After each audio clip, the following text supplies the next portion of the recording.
And whenever I say fascinating, I only say that because the sport is so goddamn exhilarating. Hell yeah. When you're talking about way back in the day, moonshiners during the Prohibition era, they would have to outrun some fucking cops because they wanted to spread the happiness of booze around to different states in the South and other places. Those cars being so souped up, so goddamn powerful, would then go on to become a racing series. And these fucking cars would go 200 miles an hour. They would go in circles. They would go on road courses. And hundreds of thousands of people would get incredibly intoxicated while watching and screaming their fucking lungs out. Ladies and gentlemen, that sport of NASCAR has a great that has returned. That's right. Announcing on his Twitter this morning, a 6-week hiatus is done from an accident while snowboarding. Ladies and gentlemen, the 2020 season champion, Chase Elliott. Yeah! How you doing, pal? How's it going, guys? Hey, sweet mustache, bro. Whoa. First things first. Is that how it normally look? Is that what you normally are, or do you have the 5 o'clock shadow with it, kind of just looking super cool? Yeah, no, I like it to be just a little trashy, so it's good. We're headed in. Might as well come in with a splash this weekend, so I'm ready. Okay, so you're back 6 weeks away. Is that how long it's been? Yeah, it's been six weeks, so it's the first 4 were pretty slow. The last couple have gone by a little quicker. I was curious. I've watched a lot of the stuff on the Aaron Rodgers topic. It's funny. I tuned in. You guys are talking about that, so crazy stuff going on. Where's he going to land? Well, that's interesting, isn't it, Chase? We should be talking about your massive comeback for NASCAR, which, by the way, race this weekend, Martinsville, Sunday, 3 p.m. Eastern on Fox Sports 1. 9 is back in the race. We cannot wait to watch that. Do you feel like, is there driver's rust or anything like that 6 weeks away? Or are you playing on simulators? What are you doing while you can't really work out because of the injury? What was the injury to? Yeah, well, it was. I had a couple fractures in the top of my tibia, so it was really more around my knee than it was, I guess, my lower leg. But hey, hold on, I'm not a doctor. Tibia is this one? Tibia is that one, yeah. Holy shit, that's a pretty powerful one, right? Like shit. Oh yeah. I see people on Saturday nights. They just bang them off of each other's legs. Right. You know what I mean? UFC is just bang, bang, bang. That's powerful. Didn't look like those guys. You know, those guys. They hit a good kick, and I've seen them break it in half. So unfortunately, it wasn't like that. So it was. It could have been a lot worse. Okay, it had to be incredibly painful though. What happened? Were we on a pipe? Were we jumping? Were we just on some fresh pow? What were we doing? No, I wish I would. Listen, I've told this to my close friends, and obviously I'll tell you guys too. But I do not have a cool story for this. I was not in the park. I was not in the pipe. It was just, it was just a perfect storm. My knee decided that was the ball game that day. So damn, it went down for the count. Well, sorry to hear about that. Happy you're back. Are we going to take anything from this going forward? Because NASCAR, obviously incredibly pumped that you're back. The world of the sport is much better whenever you're in it. Are we never snowboarding again, or what are we thinking about? No, I don't think I'm going to hang it up forever. That a baby. Hey, that a baby. Yeah. Happy to hear that. Yeah, I think you gotta live it, right? So I just obviously I hate that it happened, but I've been doing that for a long time. Been snowboarding a lot over the years. So you could trip and fall walking up the stairs and be out this weekend. So I think you have to live your life, and you gotta take a step out from this world. I mean, it can consume you in a lot of different ways. So, and I think that would go for a lot of sports, really. So, I think you have to have that disconnect, and snowboarding is certainly one of those for me. And I don't anticipate me skipping that because of all this. It's unfortunate, but we're on the back end now. We can see the light at the end of the tunnel. So hell yeah, a lot of season left, which is good. Hell yeah, and we're pumped that you're back there. How long you been driving? Whole life? Pretty much my whole life. Yeah, I started racing go-karts and stuff when I was about 8. So yeah, it's much like anything, and probably more so nowadays, as we've seen with other sports too. Kids start this stuff so young, and if you don't, you can easily get behind, and you just develop those skills, and you learn these little things here and there, probably when you don't even realize you're learning them at a young age. So yeah, I've been driving for a long time. I've enjoyed it. It's been a fun road. Obviously nowadays it's pretty serious on the cup side, but yeah, I enjoy it and going to ride the wave as long as they'll have me. Were you just beating everybody whenever you were 8 years old and through high school? Did you know that you were going to be a professional racer? Because I think this is like the standard thing, right? And I'm in Indianapolis, so it's a little bit different with IndyCar.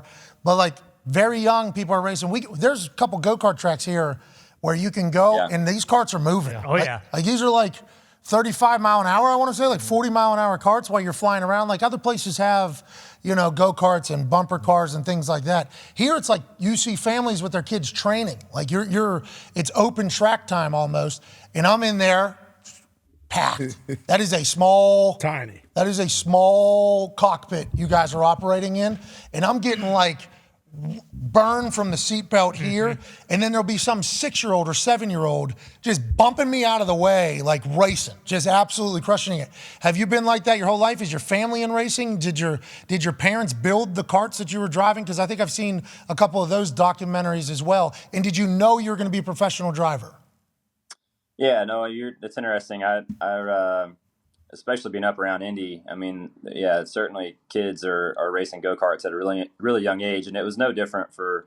Hey, they're good, though. They're good, though, too. These little fuckers are good. Oh, yeah. I mean, it is... Mario Kart. They're a problem, dude. They're an actual problem out there. It's super impressive, and you see that across all forms of different types of racing. I mean, as you go across the United States, there's different parts of the country that have more dominant racing series and different areas, and most of the time it really depends on where you grow up as to where and what path you choose to go race. Like, dirt racing might be really, really big in a certain part of the United States, and then to your point right there in Indy, you have a little bit of both, right? You have the IndyCar world, and they have some asphalt tracks that kids can go race on, and they also have a lot of dirt racing up around your area too. So it just depends on where you're from. But for me, yeah, I'm from Georgia. My dad raced for a long time, so certainly been around it my whole life. And where I lived, there was a certain type of car and series that was popular, and typically that popularity brings the most competitive field, and you want to be challenged. You want to find that competitiveness in your region. So everybody's path's a little different, but yeah, mine fortunately worked out and is able to at least, make a job out of it now. And, make a job. You're coming back and they're fucking celebrating it, pal. Yeah. You didn't just say, hey, you did it. Good. Yeah, you did it. You're a champion, bro. You're a champion at the highest level. You did it. I don't know. You snowboard. You're obviously naturally a race car driver, so you're, a little bit somewhere in there, right? We will assume. Yeah. When the fights happen in NASCAR, the internet loves it. I think your fans probably love it. Incredible. What is the stance from the league, I guess, on fighting? And what are your thoughts on it? And how much do you try to avoid that? Because it's always, we love it, but it always looks bad for both parties. Both parties end up getting blamed for it immediately. So it's not a fun thing, I don't think, for you guys, but we love watching it happen. What is NASCAR's stance on it? And what are your thoughts about it? Yeah, look, it definitely is exciting, and I think people love it, and it gets people talking, which is a good thing. From a competitor standpoint, I do think there is I get it. Everybody wants us to fight and crash and all that stuff, especially people who don't follow racing or have much. We don't want you to crash, bro. No. We don't want you to crash. No. We wish that you were on a half pipe with that snowboard and did a fucking McTwisty thing. Yeah. And we want you to do great. I'm with you, but it definitely is. It is one of those things where people enjoy seeing it, but from a competitor standpoint, I do think there is a point that it becomes a distraction for you and your team to go perform well, and that's just life, right? When you're not thinking about what you need to be thinking about on the weekends, it's going to eventually have an impact on your performance. So the little you got to things. draw that line somewhere. Oh, you're saying the little things lead to big things. Professional sports. You guys are athletes. Listen, I've never been one to claim to be an athlete. Now, I don't think I'm very athletic, but it's It's interesting. That's a whole nother debate. Because you're competing, it does take dexterity. There is a skill that you can practice and become better. It's a craft, but there's no real points to be scored. So I was a punter, so I'm the bottom realm, you know what I mean, of professional athletes and things like that. I would say I'm right there with you. As a NASCAR driver, I'm right there with you. Okay. Hey, Hell yeah. hell yeah. Yeah. Hell yeah. Do you play pickleball? I've never played pickleball. All right, punter would beat the fuck out of a NASCAR driver at pickleball. Not wrong. But snowboarding, I can't stand up, so that's athletic. Yeah. You know what I mean? Like there is. Yeah. I assume you're an athlete, and athletes are probably able to drive better than the non-athletes that are driving. If I had to guess, just because the competitive juices and things like that. Do you think that or no? Man, if you saw some of the field and watched them dribble a basketball, you would potentially change your mind. It's bad, huh? Some of them are bad. I would like to think I'm not the least athletic in the field, but I wouldn't say I'm the most either. But yeah, man, But on the flip side of that, there's a lot of people that can dribble basketballs really well. Oh, yeah. You know, like through the legs. But if they had to sit there for 3 hours, 3.5 hours, however long these fucking races are, and then just one slight boom, out and potentially in some deep shit. Yeah, seriously. You know, so there's a little bit of a different conversation there depending upon how you judge an athlete. So you guys don't piss in the suit anymore. I heard there's like new science. And how long is this Martinsville race? Are you worried about how long it is, and how much weight do you lose? Yeah, it's a really good question. I've actually been asked that a few times here lately, and I need to weigh myself in the summer. I would say my guess would be like 5 pounds or so, but I don't have a great number. But that's the biggest thing I feel like with racing is just the environment is super uncomfortable. It's very hot in the car, and you're certainly there for a long time. You don't have a lot of outside air moving around, so that physically, I think that's the toughest part that probably doesn't get understood enough, I guess, from a physical aspect.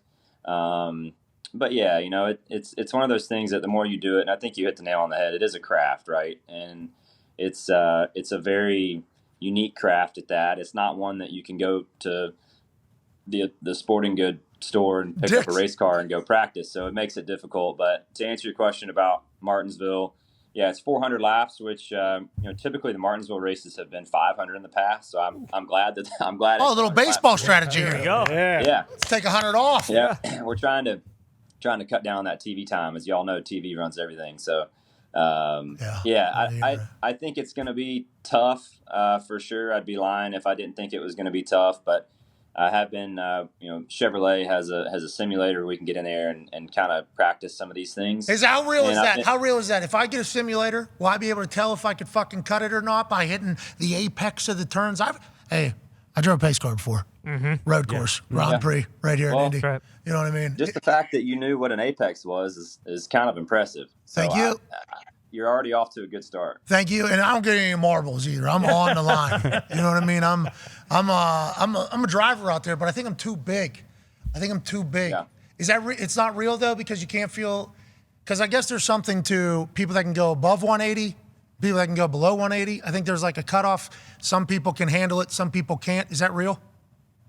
The speed, actually, I think you become super accustomed to the speed. It's like, I tell a lot of people, it's like going down the highway. When you're going 80 and everybody whoa. Speed limit's 55. Don't be a fucking asshole. Okay, listen. Yeah. It depends on where you live, right? So right. 70. Yeah, you're on the interstate. If the speed limit is 75, obviously you're going to do 5. 85 too. 80. Yeah. So, comfortably at 80. Then at that point, it's everyone's going the same speed, and it's very much the same for us. I do feel like there is a sense of, for a while, there's probably a thrill in the speed, but then after you kind of get used to that, I don't think that that's much of a thought, and it's more just about the, beating the next guy, the competition aspect of it. It's not so much. I would say most any NASCAR driver would tell you, or any race car driver in general would tell you, that the speed is not. It's not a thrill anymore. I mean, it's not really exciting. I think you get. I watched this documentary on Mark Leclerc. He was this guy that was just climbing like the peaks of the highest mountains in the world, and he was just doing it with no strings on this ice pick. And then also that other guy that had the documentary, he was the freak. Alex Honnold. Like these. I think I watched one of those. Which one? The Alex Honnold one, the climbing one? It was one of the ones that was on Netflix. I can't remember the name of the show, Solo. but that might have been it. I mean, they ended up. I assume he passed away. on a trip and Leclerc. never came home. Yeah. So that's the Alpinist. ice one. That's called, the Alpinist is what that one's called. Yeah. That one came That was after it. Free Solo, who had Alec Honnold. Yeah, and Alex Honnold was interviewed in The Alpinist. And he won like an Oscar for that. They won like some Best sort of doc. something for it. But watching those humans operate is like, oh, they have no fear. Do you feel like you're one of those types of people? Because No, I think it's very different. I don't think you're going to find me free climbing a icy canyon anytime soon. But you're soft. Okay, got it. You're soft. definitely soft. That's Honnold there. You have to be a little messed up, I think, to find that fun, right? I mean, Well, I think they have. They don't have the thing. Yeah, The fear. fear complex or whatever in Yeah. the brain. Yeah, so the only way they can really feel anything is like They fall. to Well, be yeah, they feel very that. close to fall. It's like I feel like they have no feelings, so it's like something in their brain is off a little bit. That's why I wonder with you guys, you're strapping yourself to rockets pretty much, flying around like this far from each other with things that have happened in the past. I think it's an incredible, admirable trait to be able to just say fuck it and go do it. So I think you're a little fucked up too, pal. I appreciate it. Pac-Man has You're not the first person to tell me that. in a good way. In a good way. That's a compliment, obviously. You heard the way I delivered it. If you were to write that out, though, people would say that would not be, and then that could potentially end up in a lawsuit. That's Right. Has happened before. that has happened before at this particular office. Pac-Man has. 2023, baby. Hey, that's right. That's right. Yep. You know the deal, Chase. You know exactly the deal. Yep. Yes, I do. Pac-Man has a question for you. Chase, I heard you say earlier the speed is not really what you looking at around the track. We're into speed, and we got a good car collection. When you're off of the track, what's your car collection look like? What you driving on a day-to-day basis? And when you want to step up the speed off the track, what you driving? That's a great question, and this is not probably the norm. I think there are some guys that collect cars. I've just never been a car collector. I don't really have a collection of cars. The driving aspect and the racing has been my fix. That's been my speed fix forever. I've never really needed anything else. So you're driving a minivan outside out of the there? track. Chase, you're driving a minivan out there? Yeah. If Chevrolet sold a nice minivan, I'd consider it. I think they do, actually. do. Yeah, I believe they do. Spice Adams had one. He was calling into our show from. I think they got the full length Unreal. sunroof. Yeah, the whole thing. I think there's a Full couple. blown. Yeah, I think it's kind of. Listen, the Tahoe is the new minivan. Oh, you got any? Tahoe is the new minivan. What are Yeah, your man, family you life? know- I should have looked into this. What's your family life? You're looking at it right now. We're working at it. Hey, how old are you? 27. Congrats out there, bro. Live your life. Yeah. Hell yeah. Live your life, Hey, dude. thank you guys. I couldn't even imagine what it's like for you too.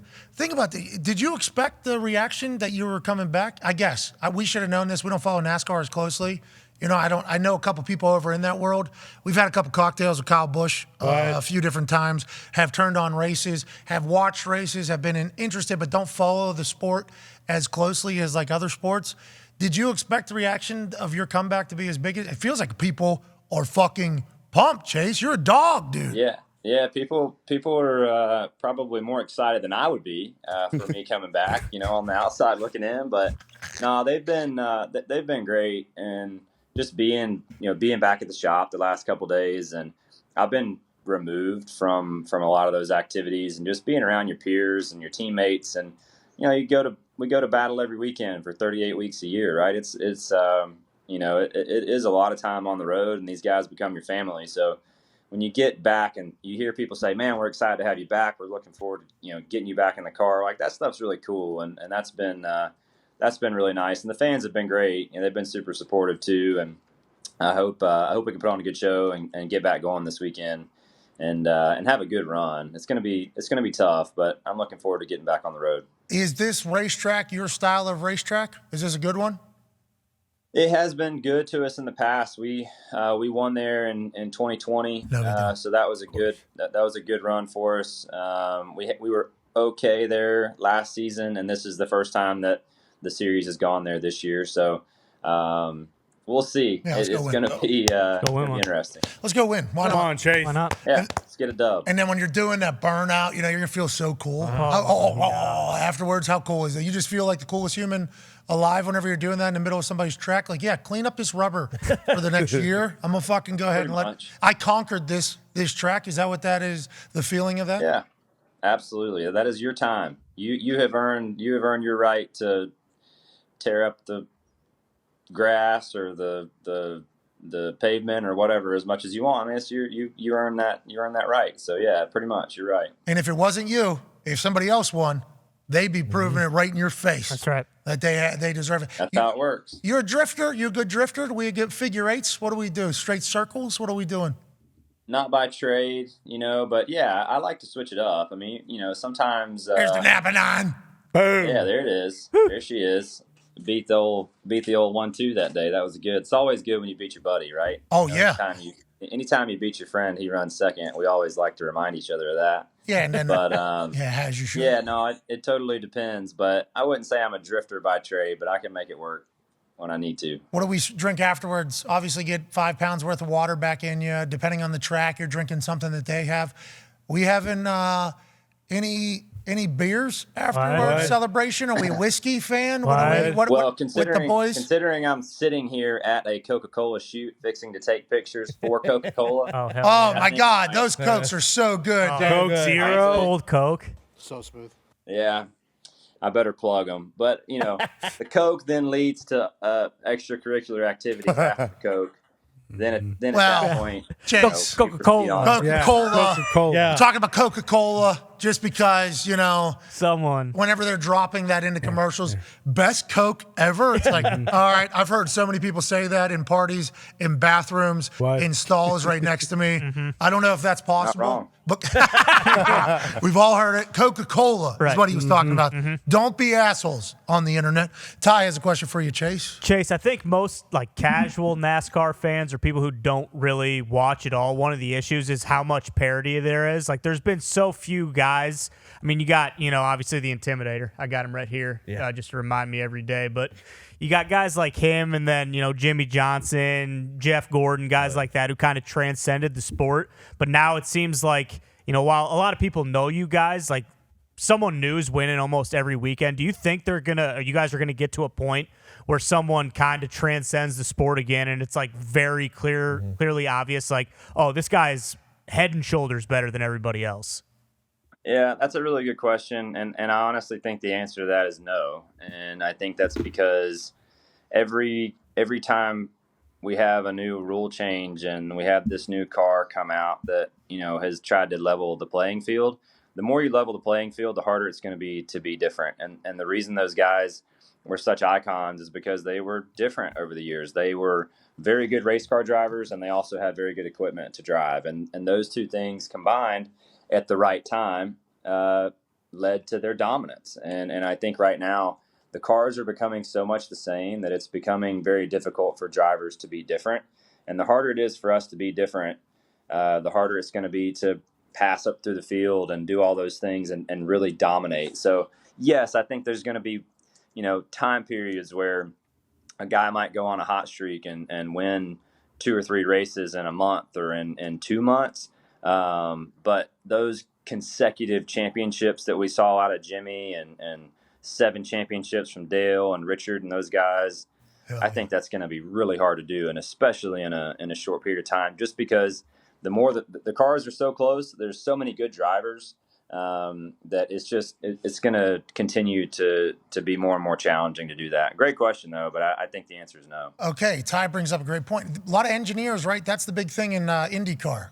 Who has the best team almost? The engineers, the brains behind it that can kind of cook everything, and I think they're trying to gain just a little bit of an edge. You guys doing the same thing with NASCARs? I assume the engineers are very important to that whole process. And what type of rules have they added that have made the cars so similar? It's a limit on how many horsepower. It's the build of the car. What are those types of things that you think affect it all?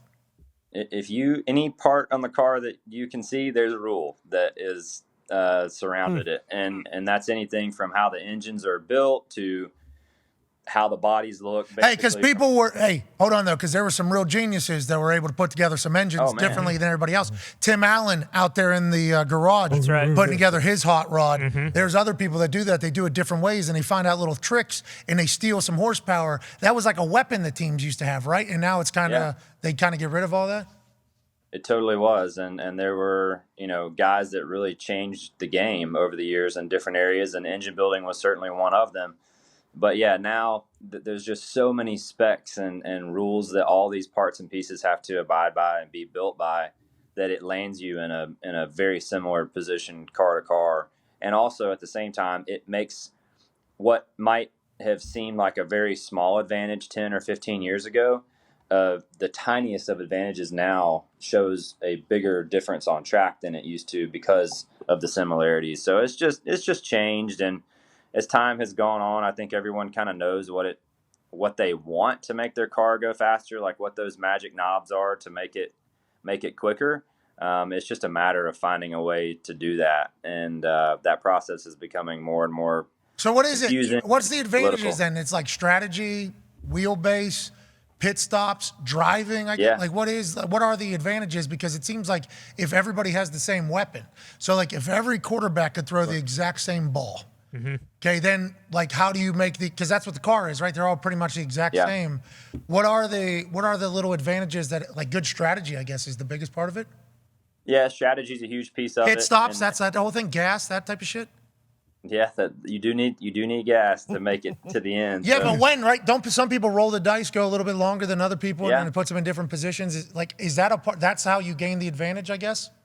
It is, and certainly from a driving standpoint, I mean, you can still find advantages driving, and you're trying to push that limit just a little further than the next guy.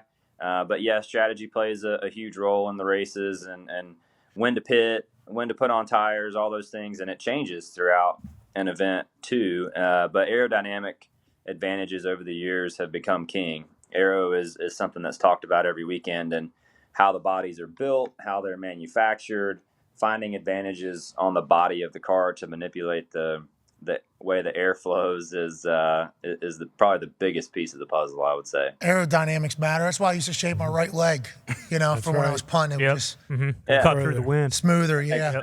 I got that big fan and put some color in it, just like they do in those car commercials. And I just swung my leg a bunch of times. Left leg out of the wind, right leg in the wind, because that's the only one that matters. And I found out that if I shave the outside 3/4, it's like putting on a Lambo hood. Cap. So that's what I did. It worked for me. So, I guess aerodynamics work in everything, Chase. And that certainly makes sense when you're talking about racing cars. Tone Diggs has a question for you. Speaking of strategy, I feel like every race that I've seen over the last couple years, like 2 laps left, the person in first is getting passed by second and third because they're drafting with each other. Like, is that strategy there that, like, does anyone want to be in the lead with 2 laps left, or is that like a position you want to be in, or would you rather be chasing in second or third behind? I mean, it depends on the track that you're racing at. It sounds like you've been watching Daytona or Talladega. Talladega. Super track. I'm a super track guy. So if you're leading those races, there's two strategy sides to that. One, to be leading is obviously a good thing. If the race runs around to the checkered flag, you probably don't want to be leading. I do think the guy in second has a good advantage. The problem with that is if someone wrecks between the start finish line of the start of the last lap, and then by the time you get back around, the race ends. Hey, why don't you guys stop doing that? Wrecking? Hey, I understand. I've been voting for that for a long time, and it just doesn't seem to work. I don't know how you guys avoid some of those. Yeah. There's some like highlights. Yeah, there's some close calls. Nuts. Just cars like going over, and like you can't, as you're watching at home, you're like, holy shit. And then they show like a sky cam, and it's like you literally just squeaked by with like 1/8 of an inch. Yeah. And if not, your car's potentially going into a full. Yeah. It is what you sign up to do, and what you all sign up to do is actually bananas. I mean, it is a real thing. Connor has a question for you, Chase, and then we'll let you go. Obviously, a very important day. Nine's back, baby. Hell yeah. Nine's back with a cool mustache and a beard. Go ahead, Connor. Yeah, Chase, I assume you probably saw some of these shows on Netflix, like Full Swing and Breaking Point, and obviously the Formula One show. Has there been a conversation amongst you and the peers, like, hey, to get more eyes on this, what if we did some sort of show and kind of follow each driver throughout the season? Yeah, we've kind of done a form of that, but definitely would love to see it on the Netflix level. I think what Drive to Survive did for F1 really led to Full Swing, right? If you think about it, that was such a hit that was what led to them doing it with the golf guys. But Yeah, I think it would be a huge home run if they could sell that and pitch that to Netflix. You know, and that's such a great platform, and I do Cool think there dudes is over there? Cool dudes? Where at now? NASCAR. Oh, I mean, some of them are okay. That Some helps. of them are okay, but to answer your question, yeah, I think it would be really good, and it would, you know, just tell the story more. I think that's what it did for F1, right? Is there's such a story behind what goes on every week that you would have never known by just watching a race. And they have some great characters too, right? You know, those personalities of those guys made that thing special. So I think it'd be cool if they can get it on that type of platform. I think it'd be a big deal. We'd love to watch your episode, pal. Hell Sounds yeah. like you're an absolute legend. Congrats on the quick recovery from something that sounds devastating. Congrats on coming back. And let's go get a win in Martinsville. Hey, There how, you go, saying- Chase. how about this? You go ahead and win that thing? Should we do top three? Ooh. Gotta win it. First race back. Gotta win. Yeah, Gotta first win it. one. First race back, though. Gotta win Top it. 3 is a big deal, though, isn't it? That is Points? a big deal over there. Points? Imagine if he comes to second, his friend wins too. Yeah. Oh. Oh All right, man, top 2. that would be a bummer for sure. He don't want to come in second. We're not talking about stage 1, stage 2. We're talking about that. I don't like that rule change, Chase. But we're talking about the whole fucking race. Yeah, how do you feel? Is that on every race, the stage thing? Oh yeah, we got stages every week. You want to win stage 3. For me, points don't matter now. I'm so far out. So the win is the only option for Okay. for us. If you're not first, you're last. Hell yeah. And with That's that right. being said, you get first this weekend. We'll give $100,000 to a charity of your choice. The world is better that you're back in the NASCAR seat. We can't thank you enough for joining us today, brother. Yeah, thank you guys so much. Enjoyed it. Enjoy your show, and best of luck leading into the upcoming football season and all the off-season shenanigans going on. Well, lawsuit. You can say good luck with the lawsuit if you want. Or that. Ladies and gentlemen, 2020 champion of NASCAR, Chase Elliott. Thank you.